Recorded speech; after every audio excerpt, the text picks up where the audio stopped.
The Joe Rogan Experience. But it had to be really odd to be working that much and be a young girl.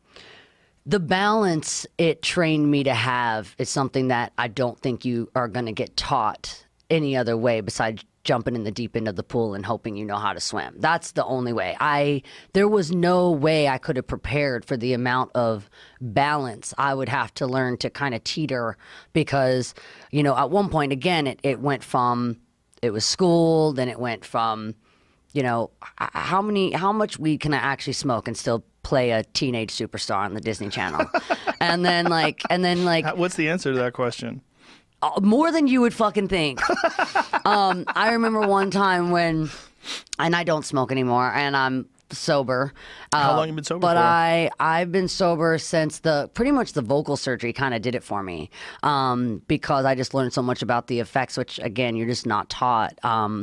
It's not really the drinking; it's staying up all night. You know, once you have your drink, you end up smoking, and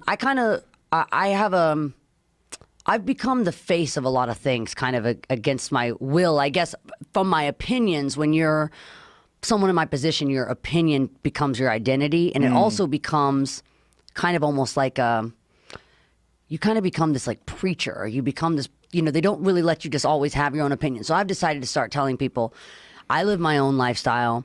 Alcohol was never my problem. There was other things that I end up, you know, I like to go up. So I now just avoid really drinking because I like to wake up at 110%.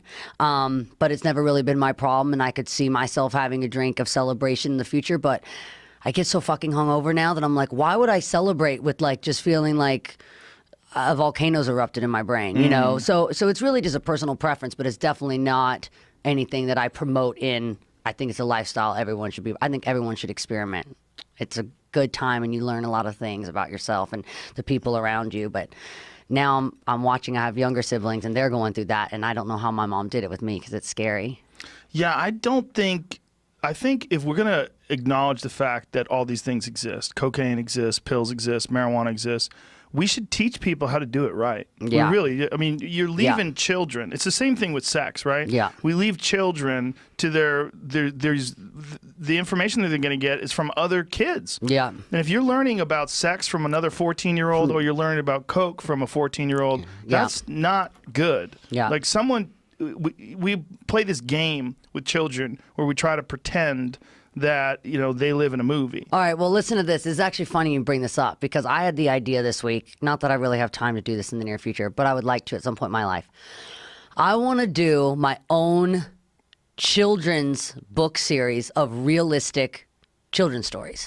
Because I don't like the idea that we teach them that this is sunshine world and everyone walks on a rainbow and everyone's equal, and you need to say, like, that's not. What are you going to do about it? That's not true. What are you going to do about it? And I think there's a way to not terrify children of life, even though I go in and out of periods where I think life is really overwhelmingly terrifying.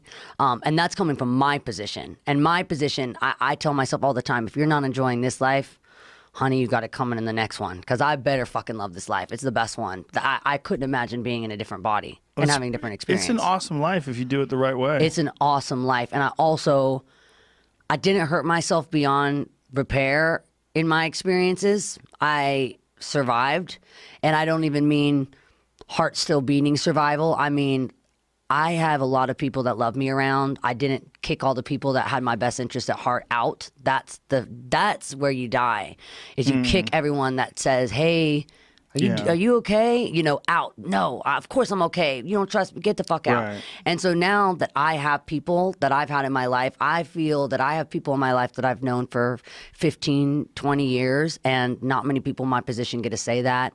My parents are awesome. My dad's loopy as hell, but I love him.